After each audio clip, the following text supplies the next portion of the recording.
Hello everyone, good morning. मैं देवव्रत और आज बेटा हम आपको बीएससी थर्ड ईयर केमिस्ट्री का अपना 76वां लेक्चर पढ़ाने जा रहे हैं। आज का बच्चा हमारा टॉपिक होगा properties of amino acids, amino अम्लों के गुण। देखिए आप, chemical properties of amino acids, अर्थात बेटा एमिनो अम्लों के रासायनिक गुणों को हमने दो भागों में बांटा था। पहले थे ड्यू टू NH2 ग्रुप, अर्थात एमिनो ग्रुप के कारण। दूसरा था बेटा ड्यू टू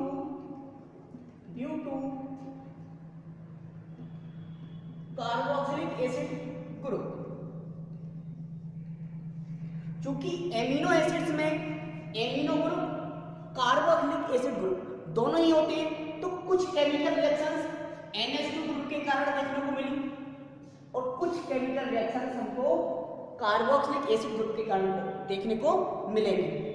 अच्छा, तीसरे प्रकार की रिएक्शन ऐसी भी होंगी बेटा जो दोनों ग्रुप के कारण देखने को मिलेंगे, मतलब due to NH2 and COH group. तो ये तो बेटा हमने पढ़ ली थी। आज देख रहे हैं हम एमिनो एसिड्स के ऐसे केमिकल प्रॉपर्टीज जिसमें केवल कार्बोक्सिलिक एसिड ग्रुप यानी कि COOH ग्रुप ही इन्वॉल्व होता है। फर्स्ट प्रॉपर्टी है बेटा, पहला ग्रुप डाल दीजिए।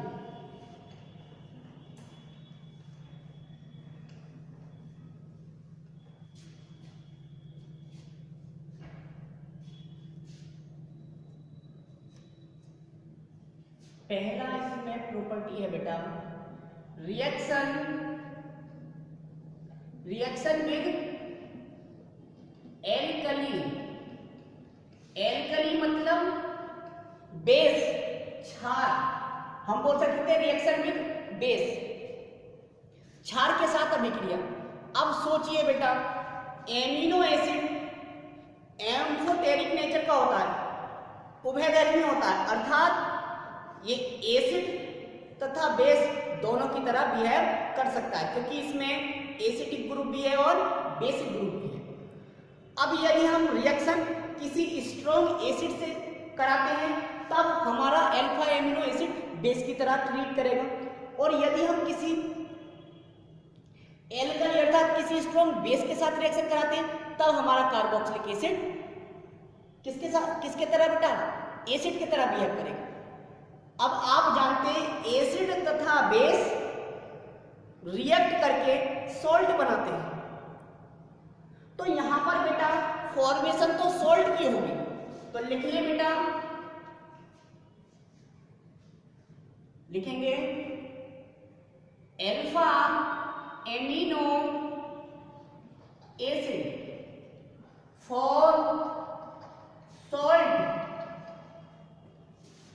to react with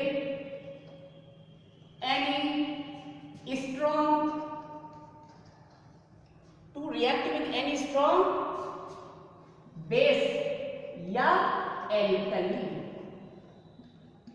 ओके, देख लेते हैं बेटा reaction.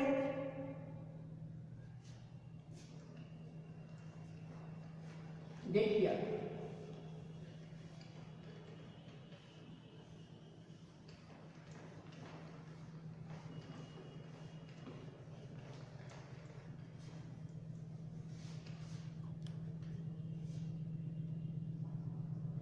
CH2 NH2 COOH alpha amino acid reaction कराते हैं बेटा हम किसी बेस से, स्ट्रॉन्ग बेस से सोडियम हाइड्रोक्साइड रिएक्शन कराएंगे तो इन्वॉल्व होना चाहिए बेटा हमारा कार्बोक्सिलिक ग्रुप, क्योंकि हम पढ़ रहे हैं ड्यू टू कार्बोक्सिलिक एसिड। तो क्या होता है, ये बेस है, ये एसिड का प्रोटॉन एक्सेप्ट कर लेगा, क्योंकि आप जानते हैं एसिड का कैरेक्टर होता है कि वो आसानी से प्रोटॉन डोनेट कर देगा। तो यहां से ये COH group easily proton donate कर देता है, ये ले लेता है। तो H2O ये बन गया और यहां बचा आपका CH2 COO नेगेटिव और Na, क्योंकि ये ऐसे टूटेगा बेटा,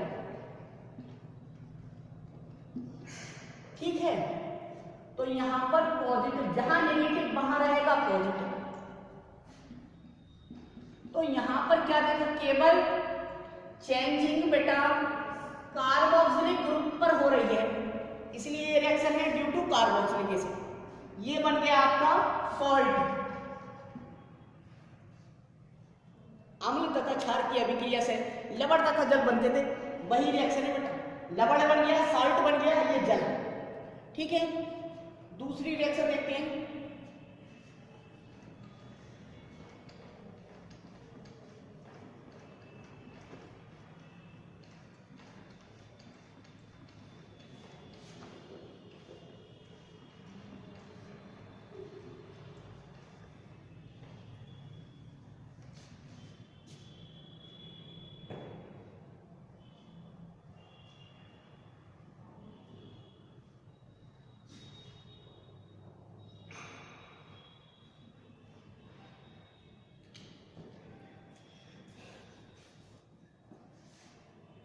सेकेंड है बेटा डीकार्बोक्सिलेशन।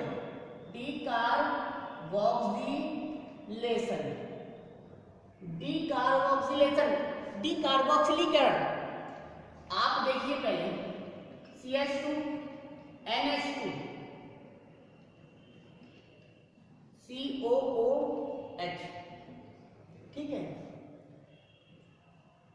यहां पर इंट्रामोलिकुलर एसिड बेस रिएक्शन होती है। ये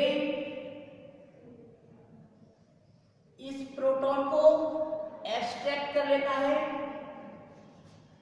और क्या बन जाता है बेटा, CH2 COO नेगेटिव, यहां पर NH3 पॉजिटिव। अब डीकार्बोक्सिलेशन होता है बेटा, क्या होता है, डीकार्बोक्सिलेशन।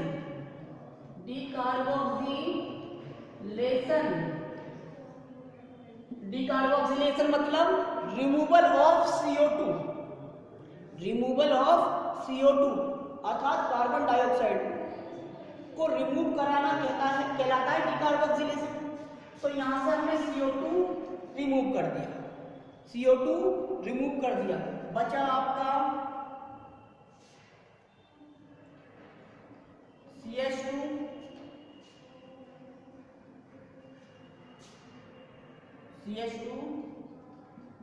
NH2 CH2 NH2 मतलब CH3 क्या हो जाएगा, CH3 NH2। ये हाइड्रोजन यहां चला गया, NH2 रह गया, ये तो हट गया, यही तो बचा था। यह हाइड्रोजन यहां गया है, परिष्कार हो गया, ठीक है। तो ये बन गई आपकी एल्किल एमीन। तो प्रोडक्ट मिलेगा बेटा हमें एल्किल एमीन डीकार्बोक्सिलेशन का, ठीक है। अब देख लेते हैं next reaction.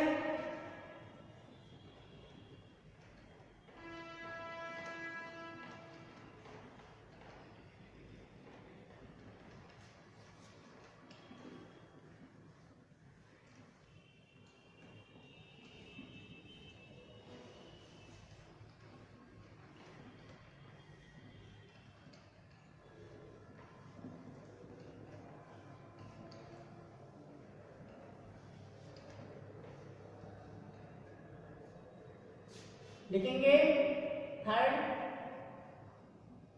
Reaction with alcohols, एल्कोहलों के साथ बेटा अभिक्रिया।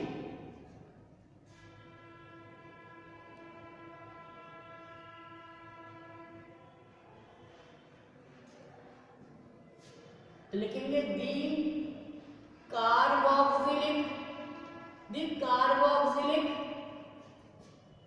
Group carboxylic group of alpha amino acids, the carboxylic group of alpha amino acids can B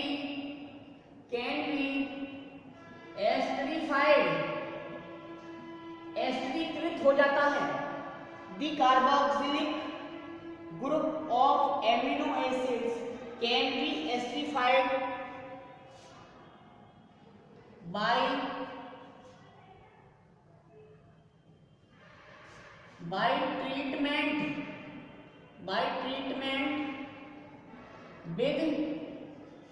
by treatment with the excess of alcohols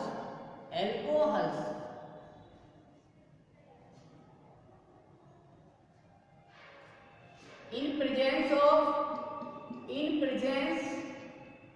presence of dry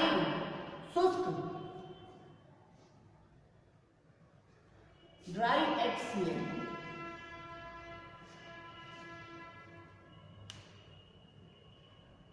देखिए आप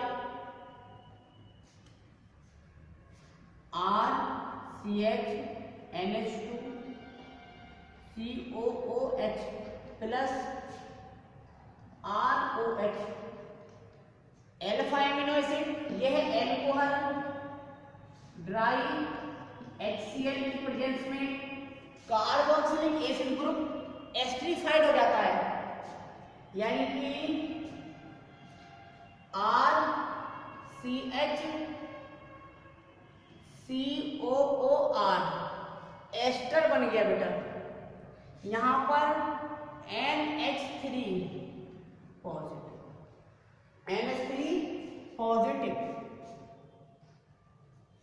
NH3 positive,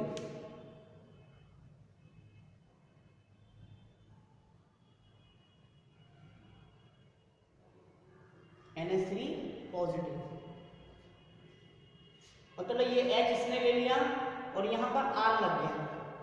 ठीक, अब यदि आप ये नहीं कराना चाहें तो रिएक्शन सीधी NH2 प्लस H2O, ये OH और यहाँ का H2O बन गया RCH COOR NH2, ये एस्टरीफाइड हो गया। ठीक है, आगे देखते हैं बेटा।